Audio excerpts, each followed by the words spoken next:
All right, welcome back. It's happened again. Five feared dead as Sagamu protest turns bloody. Honestly, this thing has happened again. Like, literally happened again.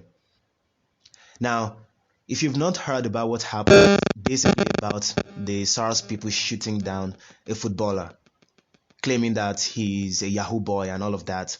So it happened again. I mean, just a couple of days ago, I still made a video about this same group attacking someone, chasing Yahoo boys in Ogun State, and mistakenly, let's just say mistakenly to be generous about the entire thing, mistakenly shooting three Hausa people, Hausa traders in the process of this blind chasing of Yahoo boys, of this blind act of trying to pursue the in quotes justice about Yahoo boys. Now they've done it again. Now they killed this young man, and now people have protested. In the protest, now we're getting to know that five people, like five lives, although they claimed three were not police officers, two were police officers. I mean, it's very saddening. Now, five persons, including two policemen, were feared killed after hundreds of protesters, including women and children, flooded streets in Sagamu, Ogun State, to register their anger over the killing of footballer Kazim Tiamiyu. Now, that's the vice captain of the Remo Stars. Now, this thing is very disappointing about Nigeria. Very disappointing, very awful. Something has to be done about the Sars people. Something has to be done. Again, like I said, these people are not doing it because they want to prosecute the Yahoo boys. They're not doing it because of that. It's obvious to everyone. I mean, any Yahoo boy is going to tell you that very clearly. It's very easy for you to get away from the Sars people. The only reason why they come after you is because they want to get their own share. That's the only reason. How is this supposed to be allowed to keep going on? I mean, the freaking people said to be the law enforcement are the main corrupt people in the society. We always talk about corruption and everything. In the government, people who make the law, they are the corrupt people. In the law enforcement, people who are supposed to enforce the law, they are the corrupt people. Now, how is that supposed to be fair when you're arresting people in the street, the common man, and the police officers are just as corrupt or even far more corrupt? I mean, there is an adage in Yoruba that he that takes from the thief is actually the real thief, not the thief that went out to the market to take it. I mean, those people go out, they raid and carry out whatever they do on the internet and scam people on the internet, and then these people come around and pick it from them. Because if those police officers are not being in support of what these guys are doing, it will not be that successful. Of course, some people are always going to be able to get away, but the reason why there are so many Yahoo boys out there is because the police officers that are supposed to prosecute the case are not doing it. And for the most part, they're only doing whatever they do in order to get their own share from these people. It's very saddening, and innocent people getting killed because of this is very sad. I mean, everybody knows how footballers dress, and for you to attack a footballer simply because he's dressing nice and he's dressing all flashy, accusing him of being a Yahoo boy, is very disappointing. Now, there is actually a spin that the police officers are trying to put on the entire issue. There's a spin they're trying to put on the entire issue. The higher-ups in the police force are trying to put on the entire issue.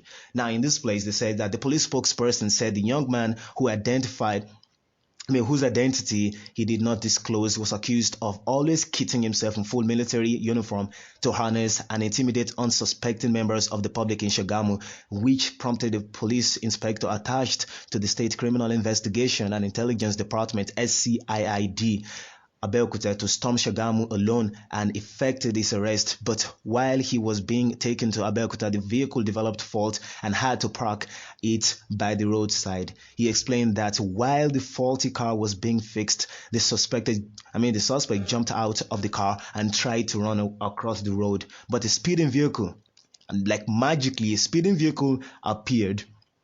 A speeding vehicle unfortunately knocked him down and he died in the process. He also disclosed that the Commissioner of Police, Kenneth Ebrinson, had given directive to the arrest of the alleged erring inspector for investigation to ascertain the level of unprofessionalism exhibited in his conduct towards the victim and recommend appropriate disciplinary action. Now, there are too many inconsistencies in this story and how the police officers are trying to spin it. too many inconsistencies. The first thing they're talking about here is that, okay, he didn't get shot. Now, I don't really understand this, because the original story is that the police officers that shot him ran away, and then it was the people that came around and saw that he'd been killed. I mean, there's a difference between the injury that the person is going to sustain if you get hit by a vehicle compared to the one you're going to sustain if you get shot. Gunshot injuries are different, completely different. So I don't understand how they are trying to spin it this way. It's very, very sad. Now, and the next thing they're trying to say is that, yes, while they're trying to fix the vehicle, he jumped out of the car and ran off. It seems very convenient to me that first the car broke down, and next it just so happened that he was able to get out of the vehicle. I mean, somebody, probably he was handcuffed and all of that. It just so happened that he got out of the vehicle and then ran across the street. And then, I mean, there was just that nice vehicle that just came around and struck him down. I mean, all these things, they all seem to be happening way too convenient. I mean, so convenient, they're happening very conveniently.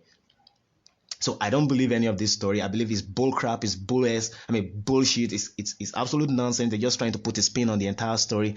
This isn't what happened. It's just damage control by the police. And it's very, very revolting the way they put it out there. So the young man didn't die from the inappropriateness of the police. Now, why are they talking about the unprofessionalism of the inspector in charge of the operation? I mean, if the inspector didn't have anything to do about the entire issue, why do you have to, put some disciplinary action against him? I mean, that's what they said. They said that the inspector, for investigation to ascertain, the level of unprofessionalism exhibited in his conduct towards the victim. I mean, what sort of conduct have you carried out towards the victim? If you didn't do anything, it was the one that just ran across the street. What sort of unprofessionalism is that? What sort of fault would you have had if you didn't do anything? So to me, they're just trying to quell whatever is happening on the street, trying to calm people down and make it seem like, yeah, the police officer didn't do anything, so that there wouldn't be so much riot against the police. That's all they're trying to do. And in doing that, they're only going to anger more people. They're only going to vex more people about this entire thing.